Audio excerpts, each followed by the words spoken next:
They said it was impossible, and everyone told me it cannot be done. Yet, I have finally done it. I, DistinctGamer, have hit Apex Predator on Xbox One solo queuing. That's right, you heard me. Season 2, or Rank Series 1, I hit Diamond 2.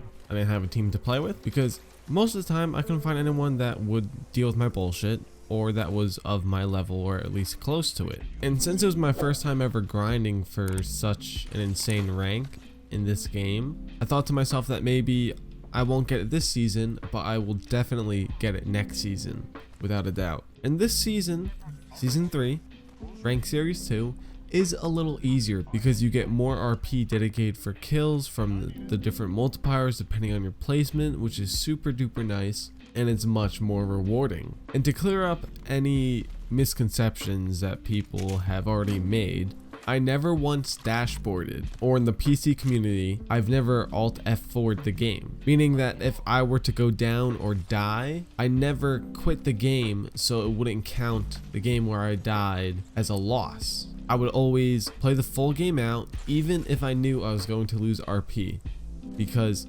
that's how the game should be played, fair to the community, and I couldn't live with myself if I did that every single game. Now, as a solo player in rank going through Diamond, there were a lot of teammates that would do that. And since teammates would leave the game, I would get pissed off because that means if they disconnect, I would get rank loss protection. So even if I were to lose that game, I wouldn't go down in RP because a teammate left the game. Now, I will say that, hey, it was a nice little break once in a while to have pretty much a game where anything could happen, I'd be safe.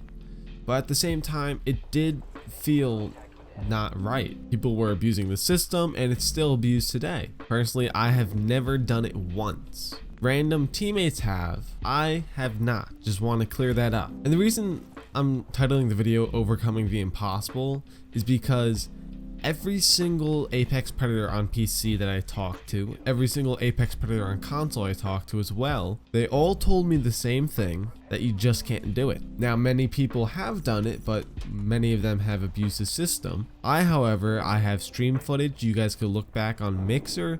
You can look back on my YouTube channel for the streams. Never once have I done it. I went from Platinum 4 this season to Apex Predator by myself for roughly 95% of the time, for only about 6 or 7 games where I actually earned double-digit RP. Was with a really awesome person named Phobia, an extra person named Greenlaw. So big thanks to them. They made my last 3 games where we won in a row.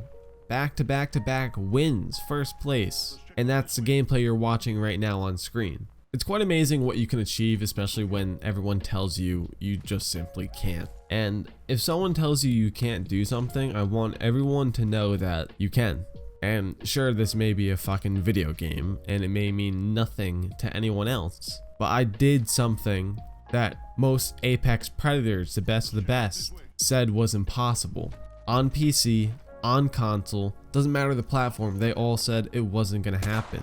And I was able to do it. I never had a designated team. I would always just hop into a game and I would play it safe. And if you're gonna ask who I mainly ran, I ran Wraith, I would run Pathfinder, but most of the time I actually ran Gibraltar since he is probably the most overpowered legend in the game right now. Takes 5% less damage. He has his arm shield that even if it's at 1 HP, it can absorb an entire Kraber shot or Peacekeeper shot. And that really helps in a gunfight. And not to mention his recent buffs he got for his artillery strike, which does more damage, but it's also less time. And his dome shield you can now fast heal inside of.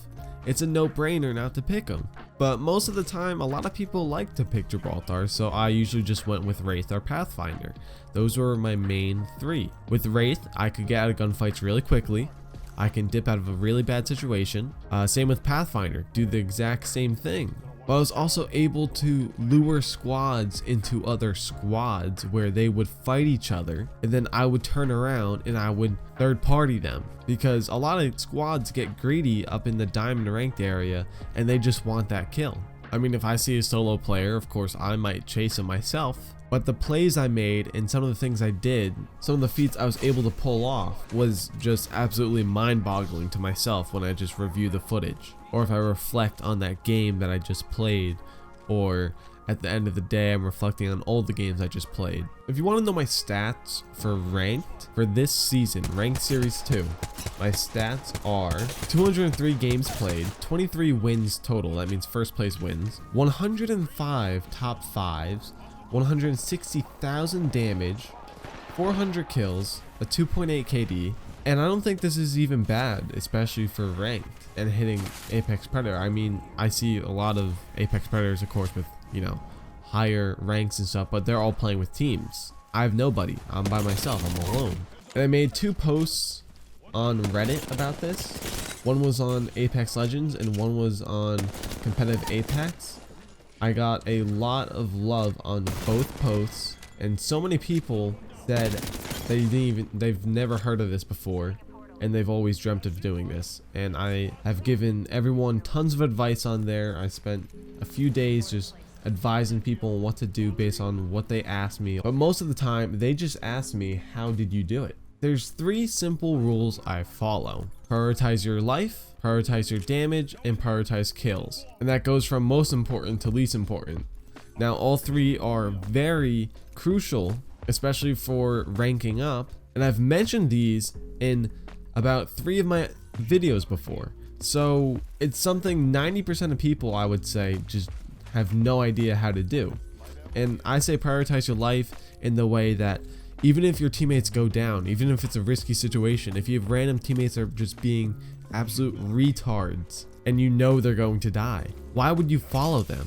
You can't win if you're dead. Your teammates might be dead, but you might be able to get from 10th place to top 3 to top 5 even, or even win the game. Prioritizing damage is very important, but not as important as prioritizing your life, because of the more damage you deal, the weaker an enemy is. But you want to prioritize your damage with your teammates. So if your teammates are shooting at someone, shoot at that person together. It doesn't matter about the kills because there's assists now in the game.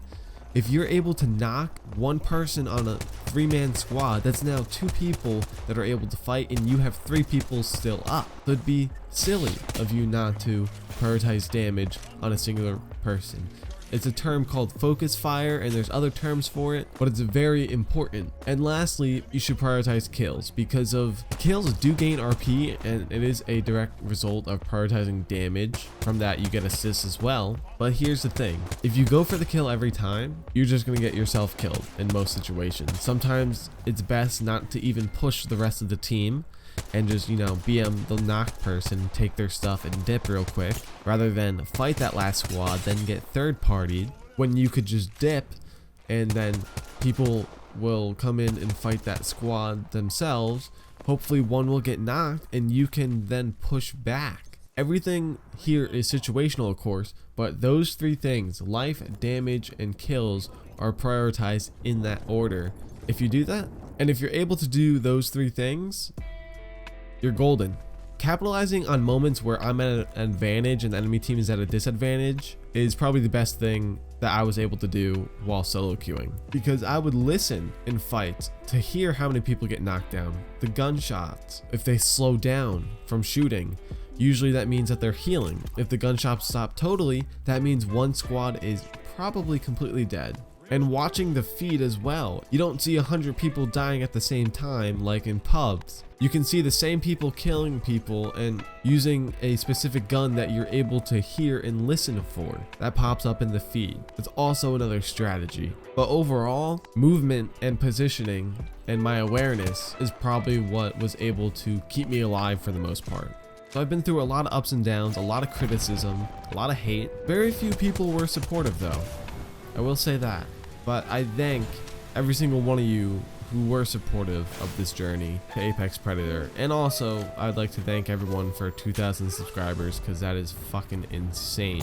And we're still climbing. But that is my journey to Apex Predator as a solo. I just wanted to share it with you guys. I thought that, hey, I've been making all these videos and stuff on how to improve your gameplay, how to improve your aim, how to improve your positioning awareness skills, and all this other stuff. And I think this video serves that I do understand my shit. I'm not just saying a lot of words and hoping that I get a lot of views. I don't care about that. I care about helping people.